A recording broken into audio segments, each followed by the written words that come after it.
आज हम लोग काइनेटिक थ्योरी ऑफ गैसेस पढ़ेंगे। Kinetic theory of gases was generalization of ideal gas. Kinetic theory of gas ideal gas के बारे में जनरलाइज्ड इंफॉर्मेशन देती है, ठीक है ना। Kinetic theory was proposed by Bernoulli. Kinetic theory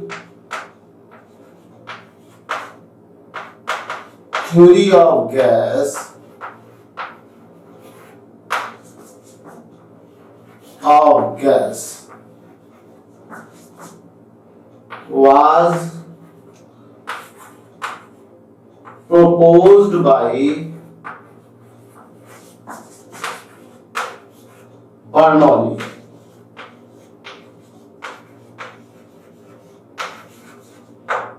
in 1738.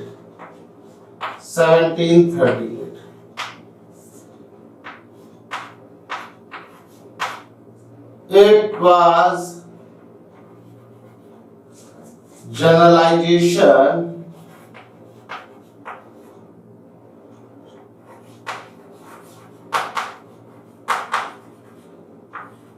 of ideal gas.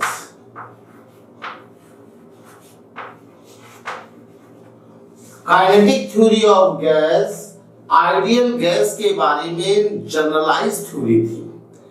Kinetic theory of gases के पहले आइडियल गैस के बारे में हमारे पास टोटल इंफॉर्मेशन नहीं थी। काइनेटिक थ्योरी ऑफ गैस ने यह बताया कि आइडियल गैस क्या होती है।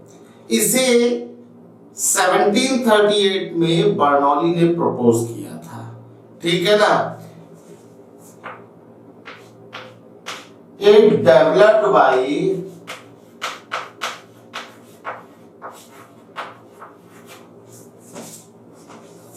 It developed by Clausius,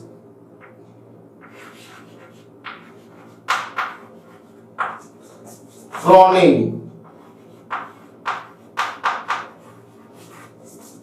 Boltzmann,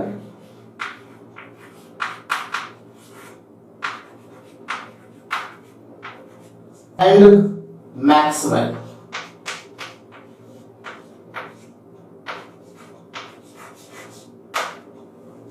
In 1886.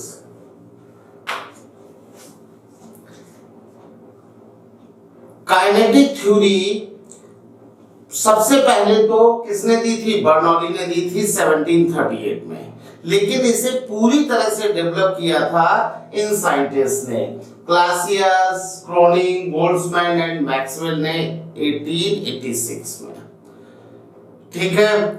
तो काइनेटिक थ्योरी ऑफ गैस के कुछ एजम्पशंस थे।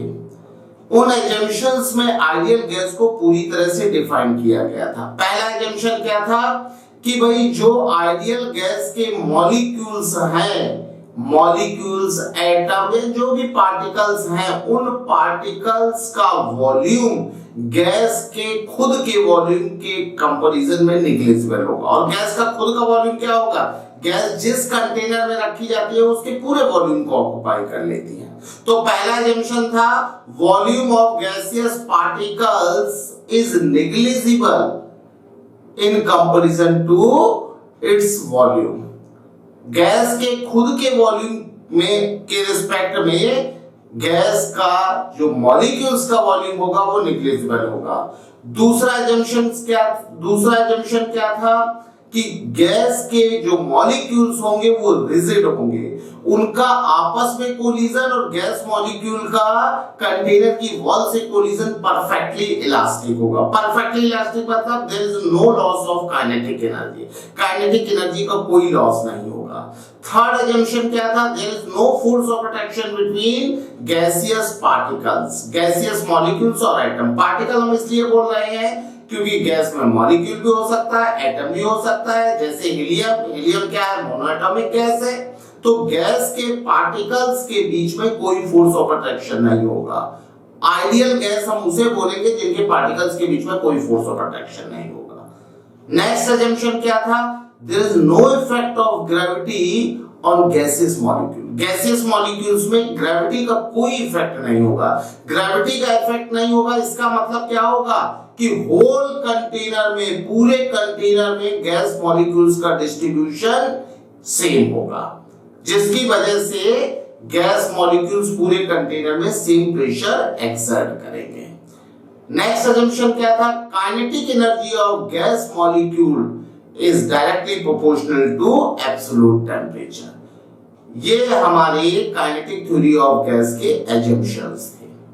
ठीक है, तो देखिए, this theory has following assumption. This theory has following assumption. Following assumption.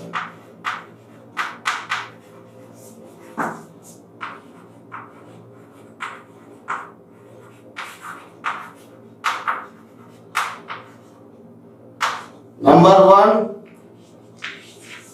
volume of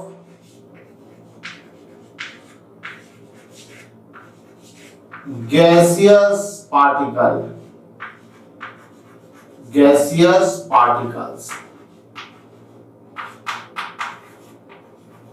क्या हो सकते हैं? मॉलिक्यूल,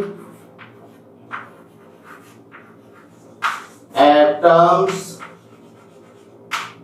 और ions is negligible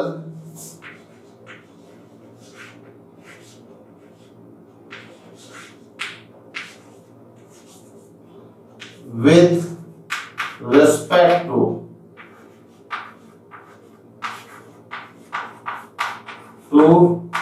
its volume.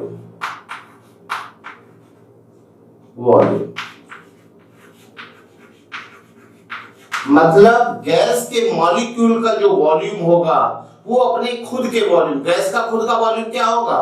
Gas जिस कंटेनर में रखी जाएगी उसके पूरे वॉल्यूम को ऑक्युपाई करेगी. तो यहाँ पर गैस का वॉल्यूम होगा कंटेनर का वॉल्यूम v लीटर. तो जो गैस के मॉलिक्यूल्स का वॉल्यूम है वो इसके खुद के वॉल्यूम मतलब कंटेनर के वॉल्यूम के रिस्पेक्ट में निग्लिजिबल होगी. सेकंड assumption क्या था? There is no force of attraction between gaseous particles. There is no force of attraction. No force of attraction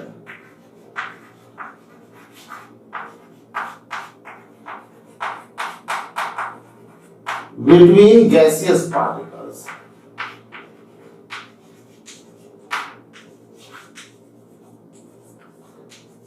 Gaseous particles.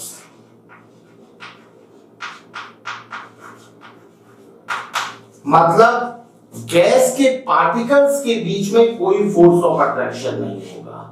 ये जो गैस के पार्टिकल होंगे ये बिल्कुल मूव करने के लिए फ्री होंगे. इनके आपस में कोई फोर्स ऑफ अट्रैक्शन नहीं होगा. फोर्स बिटवीन पार्टिकल जीरो होगा. Force between particles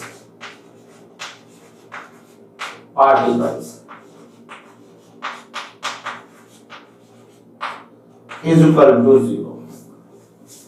next assumption क्या था? थर्ड assumption था कि भाई जो मॉलिक्यूल्स का कोलिजन है और मॉलिक्यूल का कंटेनर की वॉल से कोलिजन है वो परफेक्टली इलास्टिक होगा. Collisions between molecules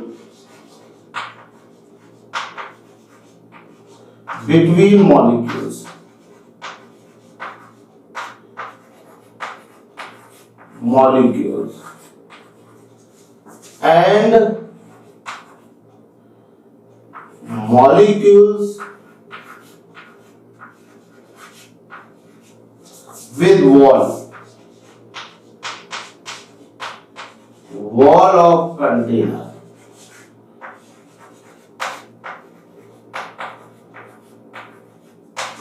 is perfectly elastic.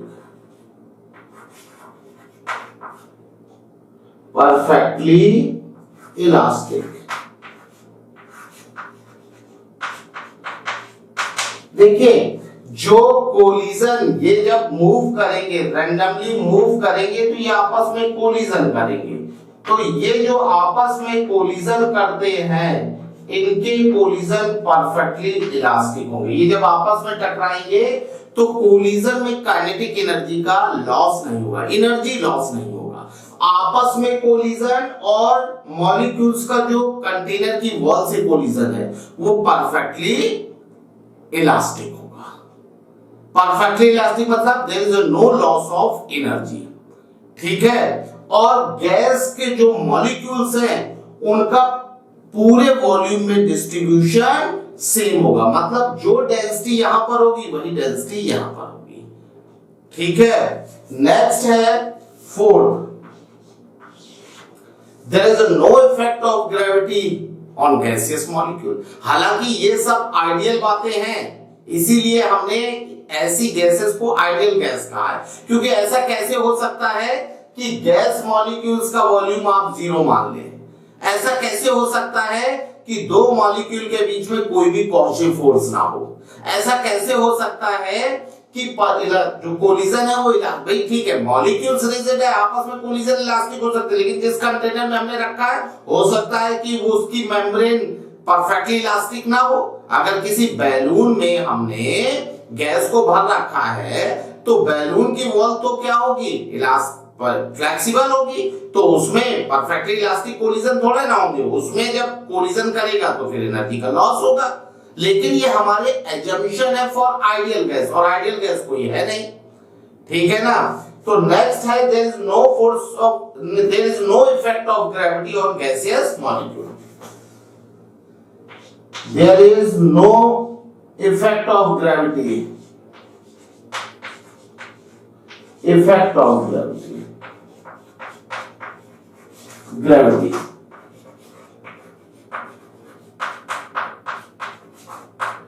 on particles। Particles पर कोई भी ग्रेविटी का इफेक्ट नहीं पड़ेगा। इसके बाद फिफ्थ है कि भाई जो इसकी काइनेटिक एनर्जी होगी वो एब्सोल्यूट टेम्परेचर के डायरेक्टली प्रोपोर्शनल होगी।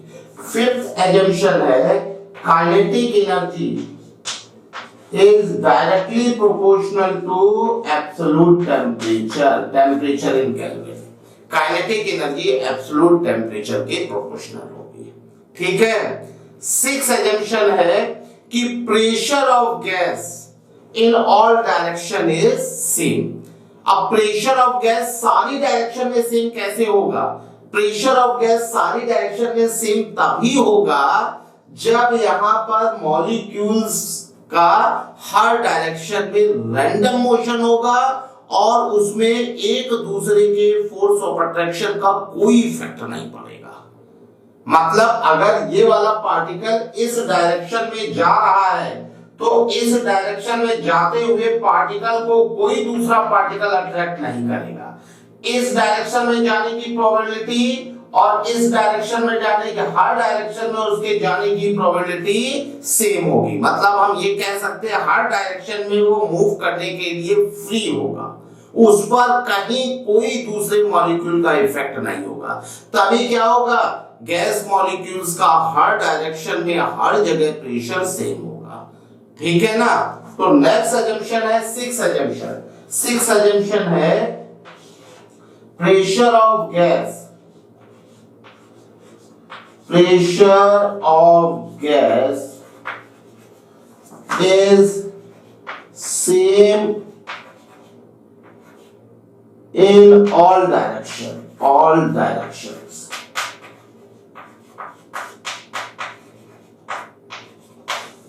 सारे डायरेक्शन में गैस का प्रेशर सेम होगा।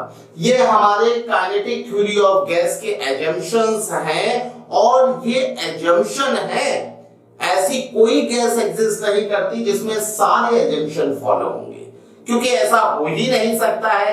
गैस मॉलिक्यूल्स का वॉल्यूम जीरो हो, उनके बीच में फोर्स ऑफ अट्रैक्शन जीरो हो, उस पर ग्रेविटी का इफेक्ट ना पड़े, ठीक है ना, उनके कोलिजन्स परफेक्टली इलास्टिक हो, आपस में कोलिजन भी और कंटेनर की वॉल से भी, ऐसा कभी नहीं हो सकता है। लेकिन फिर भी ये आइडियल प्रॉपर्टीज को अगर कोई गैस फॉलो करेगी तो उसे हम आइडियल गैस बोलेंगे। और अभी तक जितने भी हमने लॉस पढ़े हैं वो सारे आइडियल गैस के लिए ही वैलिड हैं, मतलब वो उन गैसेस के लिए वैलिड हैं जो ये सारी प्रॉपर्टीज फॉलो कर रही। देखिए जितने भी लॉज हैं, Boyle's law, Charles law, Gay Lussac law, Dalton law, जितने भी लॉज हैं ये सारे लॉज एक्सपेरिमेंटल लॉज थे और जो एक्सपेरिमेंट किए गए वो हाइड्रोजन गैस पे किए गए, क्योंकि सबसे पहले हाइड्रोजन गैस की डिस्कवरी हेनरी कैवेंडिश ने की थी, ठीक है ना, 16वीं सेंचुरी में। तो हाइड्रोजन गैस क्या है, लगभग आइडियल गैस की प्रॉपर्टीज को फॉलो करती है। सबसे आइडियल गैस या हम ये कहें ऐसी गैस जो आइडियल गैस की प्रॉपर्टीज को टेंड करती, पूरी तरह से नहीं लेकिन लगभग फॉलो करती, वो हाइड्रोजन गैस है। और जितने भी लॉज दिए गए वो सारे हाइड्रोजन गैस पर दिए गए, इसीलिए बाकी गैसेस उन सारे लॉज को पूरी तरह से फॉलो नहीं करती हैं, क्योंकि बाकी सारी गैसेस में ये सारी प्रॉपर्टीज नहीं होती हैं।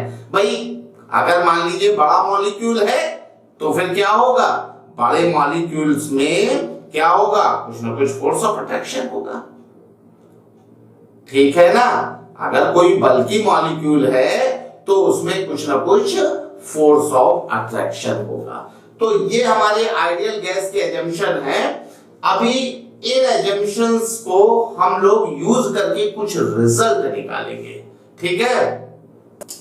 देखिए हमें पता है कि काइनेटिक एनर्जी जो होती है गैस मॉलिक्यूल की वो डायरेक्टली प्रोपोर्शनल होती है temperature of gas in kelvin.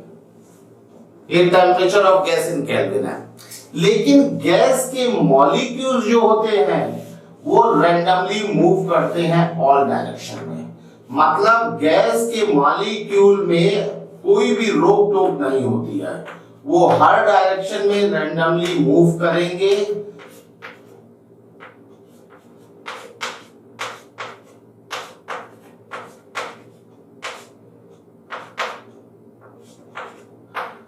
Her direction में उनका रैंडमली मोशन होगा। गैस के मॉलिक्यूल हर पॉसिबल डायरेक्शन में रैंडमली मूव करेंगे। तो अभी मूव करते समय ये आपस में कोलिजन करेंगे। जब कोलिजन करेंगे तो ऐसा हो सकता है कि कोलिजन में कोई एक मॉलिक्यूल जीरो वेलोसिटी पर आ जाए। भाई कोलिजन किया, कोलिजन में रेस्ट पर आ गया और अपनी सारी काइनेटिक दूसरे मॉलिक्यूल को दे दी, दूसरा मॉलिक्यूल आया टक्कर मारा, ये भाग गया और उसकी स्पीड कम हो गई। तो गैस के मॉलिक्यूल में हर टेम्परेचर पर हर वेलोसिटी अवेलेबल होती है। मैक्सवेल ने गैस के जो मॉलिक्यूल्स की वेलोसिटी है और नंबर ऑफ मॉलिक्यूल्स में एक ग्राफ बनाया था जिसे हम मैक्सवेल डिस्ट्रीब्यूशन कहते हैं। देखिए यहां पर अगर हम इस एक्सिस पर वेलोसिटी मेजर करें, वेलोसिटी, और यहां पर नंबर ऑफ मॉलिक्यूल्स मेजर करें, नंबर ऑफ मॉलिक्यूल्स कहें या नंबर ऑफ पार्टिकल्स कह दें। पार्टिकल्स इसलिए कह रहे हैं क्योंकि गैस एटॉमिक फॉर्म में भी हो सकती है, मोनोएटॉमिक गैस भी हो सकती है और आयनिक गैस भी हो सकती है। तो यहां पर उन्होंने देखा कि हर वेलोसिटी के मॉलिक्यूल्स प्रेजेंट है, ठीक है ना। यहां पर हर वेलोसिटी का मॉलिक्यूल प्रेजेंट है, मतलब जीरो वेलोसिटी से लेके इनफाइनाइट वेलोसिटी के मॉलिक्यूल है, लेकिन उनका जो नंबर है वो अलग अलग है। कम वेलोसिटी के जो मॉलिक्यूल होंगे वो क्या होंगे, कम होंगे, ज्यादा वेलोसिटी के मॉलिक्यूल भी कम होंगे। एक ऐसी वेलोसिटी आपको मिलेगी जिसके मॉलिक्यूल्स की संख्या मैक्सिमम होगी और उसे हम बोलेंगे most probable velocity. Most probable velocity क्या होती है, मोस्ट प्रोबेबल वेलोसिटी वो वेलोसिटी होती है जो मोस्टली मॉलिक्यूल्स की होती है। ये किसी सर्टेन टेम्परेचर हम T की बात कर रहे हैं, ठीक है ना। जब टेम्परेचर चेंज करेंगे तो जो वेलोसिटी का डिस्ट्रीब्यूशन है वो भी चेंज हो जाएगा। अगर इस गैस का टेम्परेचर हम इंक्रीज कर देंगे तो टेम्परेचर इंक्रीज करने से क्या होगा, हर पार्टिकल की वेलोसिटी कुछ ना कुछ बढ़ेगी, और जब हर पार्टिकल की वेलोसिटी कुछ ना कुछ बढ़ेगी तो मोस्ट प्रोबेबल वेलोसिटी भी इंक्रीज हो जाएगी। ये है, ये देखिए वेलोसिटी, ये वेलोसिटी है t पर और ये वेलोसिटी है t डैश पर। t dash is greater than t। जब टेम्परेचर बढ़ेगा तो मोस्ट प्रोबेबल वेलोसिटी भी बढ़ेगी। बात समझ रहे हैं? तो यहां पर क्या है कि टेम्परेचर बढ़ने पर मोस्ट प्रोबेबल वेलोसिटी भी बढ़ेगी। लेकिन आप समझ रहे हैं ना हम क्या कह रहे हैं? जब आप टेम्परेचर इंक्रीज करेंगे तो हर मॉलिक्यूल की वेलोसिटी बढ़ेगी और हर मॉलिक्यूल वेलोसिटी बढ़ेगी तो यहां पर ये वेलोसिटी ऐसी वेलोसिटी थी जो अधिकतर नंबर ऑफ मॉलिक्यूल्स की थी। वो डिपेंड करेगा टेम्परेचर पर, ठीक है। और टेम्परेचर जब इंक्रीज कर देंगे तो हर मॉलिक्यूल की वेलोसिटी कुछ ना कुछ बढ़ जाएगी, तो मोस्ट प्रोबेबल वेलोसिटी भी बढ़ जाएगी। पहले इतनी थी कम टी टेम्परेचर पर, अब इतनी हो गई, तो मोस्ट प्रोबेबल वेलोसिटी क्या होगी? Most probable velocity, most probable velocity, velocity most probable velocity होती है velocity of mostly molecules at given temperature. Velocity of mostly molecules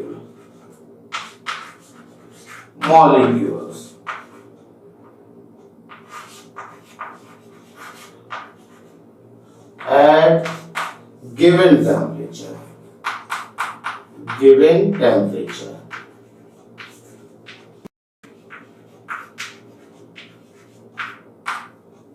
is known as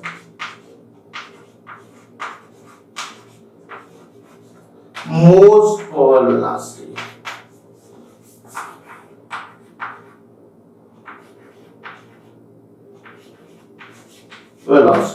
Most probable velocity।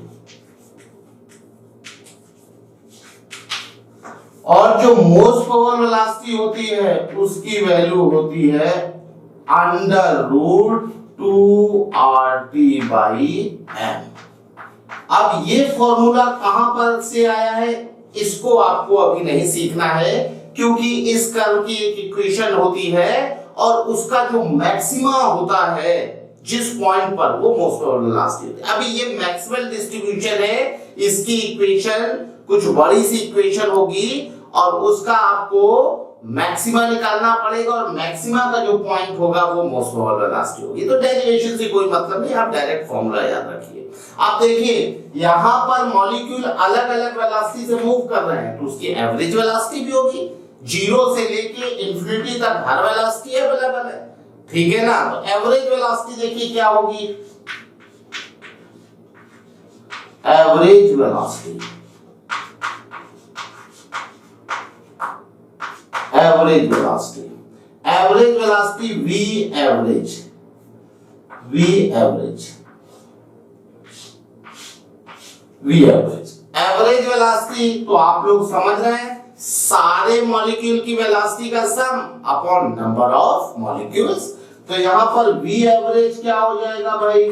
v average हो जाएगा v1 plus v2 plus v3 plus so on vn upon n number of molecule. n क्या है? Number of molecules, number of molecules, number of molecules. तो ये v average वैसे तो इस तरह से निकालना है, लेकिन अब इस तरह से कैसे निकाल सकते हैं? इसमें मॉलिक्यूल्स तो बहुत ज्यादा, अगर 1 मोल भी गैस है 65022 into 10 power 23 मॉलिक्यूल्स है तो उसको भी निकालने का तरीका है। यहां पर क्या है कि ये जो मैक्सवेल डिस्ट्रीब्यूशन है ये क्या नंबर ऑफ पार्टिकल्स और वेलोसिटी में है। तो आपको अगर एवरेज वेलोसिटी निकालनी है तो आप क्या करिए, यहां पर इसके नीचे का एरिया निकालेंगे अपॉन इससे डिवाइड कर देंगे नंबर ऑफ मॉलिक्यूल से। तो यहां पर भी इसी कर्व से हम लोग एवरेज वेलोसिटी निकालते हैं। कॉन्टिन्यूअस डिस्ट्रीब्यूशन है ना, तो कॉन्टिन्यूअस डिस्ट्रीब्यूशन में एवरेज वेलोसिटी निकालने का तरीका आपको पता है, ठीक है ना। तो अभी क्या है, हम लोग डायरेक्ट फॉर्मूला इसका लिखेंगे। V एवरेज होगा अंडर रूट 8 पाई t अपॉन m, ठीक है ना, ये एवरेज वेलोसिटी होगी।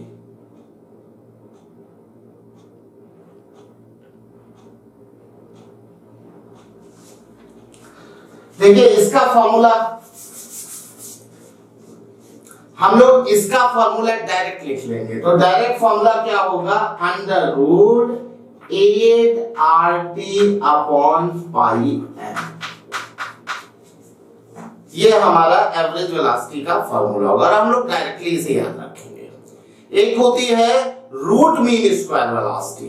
रूट मीन स्क्वायर वेलोसिटी देखिए क्या होगी, root mean square velocity, mean square velocity,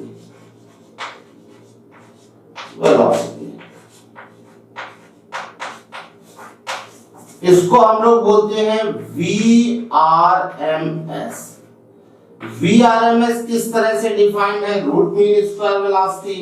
root mean square velocity होगी VRMS root mean square, velocity के स्क्वायर्स का मीन लेंगे और उसका रूट ले लेंगे, VN स्क्वायर अपॉन n, और ये वैल्यू आएगी VRMS जो आपका आएगा वो कितना आएगा, under root 3RT by m। ये जितनी भी वेलोसिटीज हैं ये वेलोसिटी इस मैक्सवेल डिस्ट्रीब्यूशन से ही डिराइव की गई है, ठीक है ना। तो इनके डायरेक्ट फॉर्मूले को आप याद रखेंगे और इसके डेरिवेशन से हमें कोई मतलब नहीं है। तो यहां पर हम लोगों ने तीन वेलोसिटी डिफाइन की है। एक मोस्ट पावर वेलोसिटी, वो वेलोसिटी होगी जो मोस्टली मॉलिक्यूल्स की होगी। एक एवरेज वेलोसिटी, एवरेज आप जानते हैं सारे मॉलिक्यूल्स की वेलोसिटी का सम करो, नंबर ऑफ मॉलिक्यूल से डिवाइड कर दो। एक है root mean square velocity, root mean square velocity, तो वेलोसिटी के स्क्वायर का मीन और उसका रूट। उल्टा देखिए, वेलोसिटी के स्क्वायर्स का हमने मीन लिया और उसका अंडर रूट, और ये वेलोसिटी होगी under root 3RT by m, ठीक है। अब इनके रेशियो के बारे में हम लोग देख लेते हैं कि भाई ये आपस में इनका रेशियो क्या है। Relation between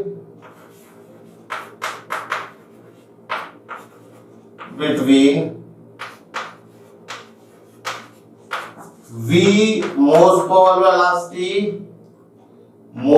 velocity, V average and VRMS।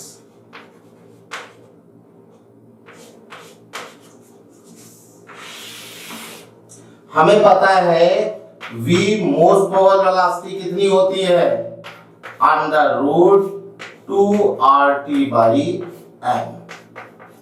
V average कितना होता है, V एवरेज होता है under root 8RT by pi m। V RMS ये होता है under root 3RT by m। अब अगर इसका रेशियो निकालेंगे, V most power is to V average is to VRMS, तो ये क्या आ जाएगा, RT बाई m सभी से कैंसिल हो जाएगा, root 2 is to under root 8 by pi is to under root 3, ये आ जाएगा 1 इज टू 1.4 इज टू 1.22। ये आपका रिलेशन, और इसको याद रखना है, ये बहुत इंपॉर्टेंट है और बहुत फ्रीक्वेंटली एग्जाम्स में पूछा जाता है। ठीक है ना, हमारे क्वेश्चन इसी से होंगे। ठीक है, अब हम लोग बात कर लेते हैं kinetic energy of gaseous molecules की। अब हम लोग बात कर लेते हैं काइनेटिक एनर्जी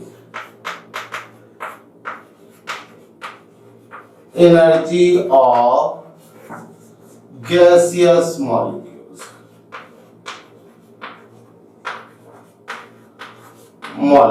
की। Kinetic energy of gaseous molecules की। देखिए, हम लोग ये जानते हैं कि जो गैस के मॉलिक्यूल्स हैं उनकी वेलोसिटी इक्वल नहीं होती है, उनकी वेलोसिटी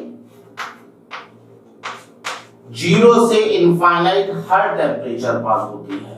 बस क्या होगा कि वेलोसिटी डिस्ट्रीब्यूशन जो कर्व है, मैक्सवेल डिस्ट्रीब्यूशन जिसको बोलते हैं, वो चेंज हो जाएगा। ठीक है ना, अगर हम लोग कम टेम्परेचर रखेंगे तो कम वेलोसिटी जो है मोस्टली मॉलिक्यूल्स की होगी, और जैसे जैसे टेम्परेचर बढ़ाएंगे मोस्ट प्रोबेबल वेलोसिटी बढ़ेगी। तो यहाँ पर काइनेटिक एनर्जी भी अलग अलग होगी। काइनेटिक एनर्जी का फॉर्मूला आपको पता है, काइनेटिक एनर्जी अगर कोई m मास का पार्टिकल v वेलोसिटी से मूव कर रहा हो तो इसकी काइनेटिक एनर्जी कितनी होती है, हाफ mv²। अब इन सारे मॉलिक्यूल का मास तो सेम होगा। अगर m क्या है, मास of one molecule, mass of one gas molecule,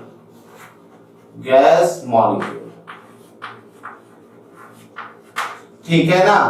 तो यहां पर kinetic energy of one molecule क्या हो जाएगी, kinetic energy of one molecule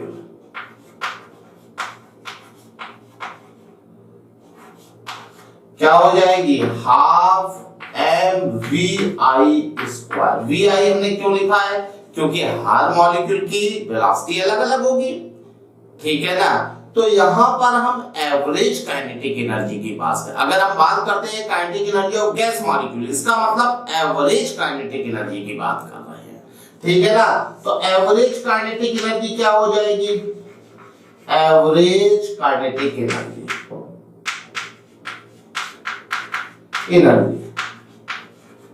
average kinetic energy of gas molecule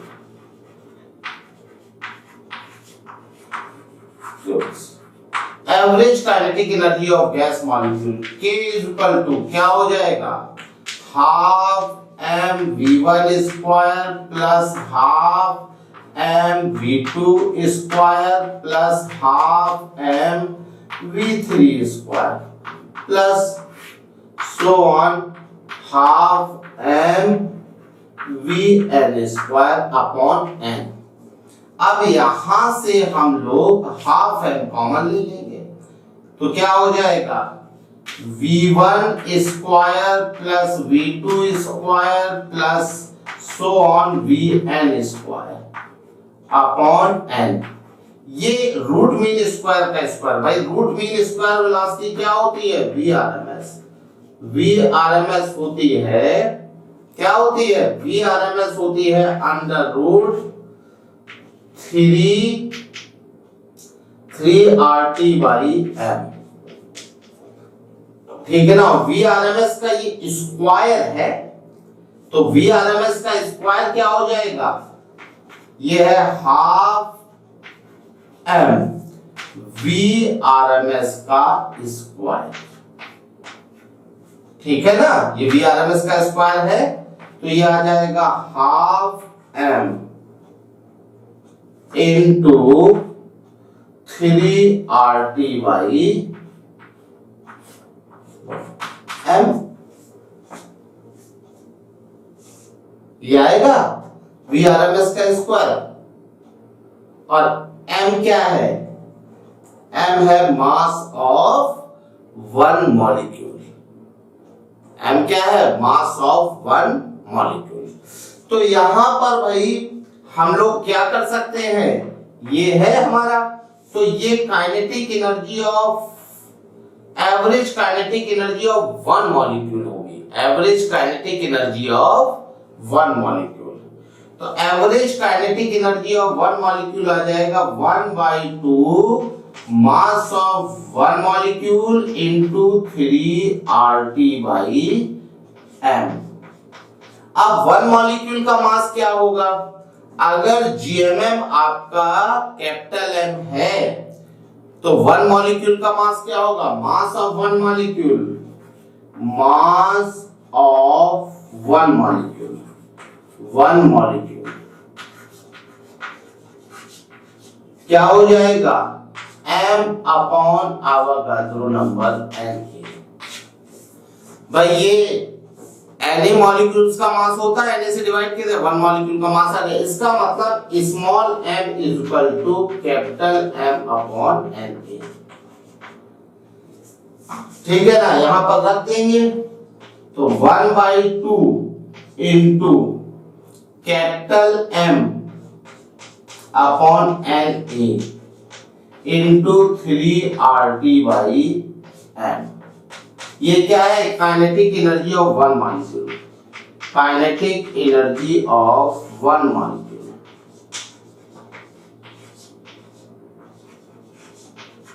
यहां से m से m कैंसिल हो जाएगा, 3/2 R/Na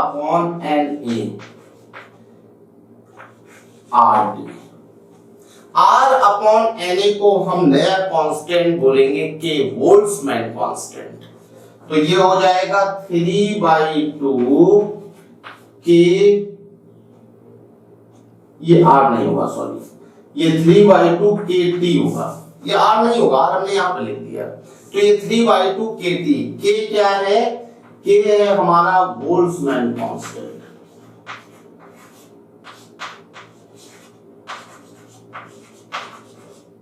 बोल्ट्जमैन कांस्टेंट K है हमारा बोल्ट्जमैन कांस्टेंट। और K की वैल्यू क्या हो जाएगी? R/Na। K is equal to 1.38 into 10⁻⁻6 erg पर केल्विन।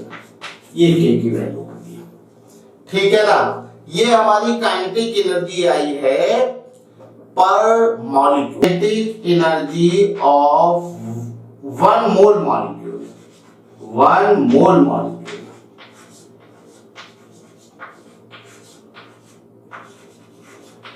वन मोल मॉलिक्यूल क्या हो जाएगा? Na से मल्टीप्लाई कर देंगे तो Na कैंसिल हो जाएगा, 3/2 RT।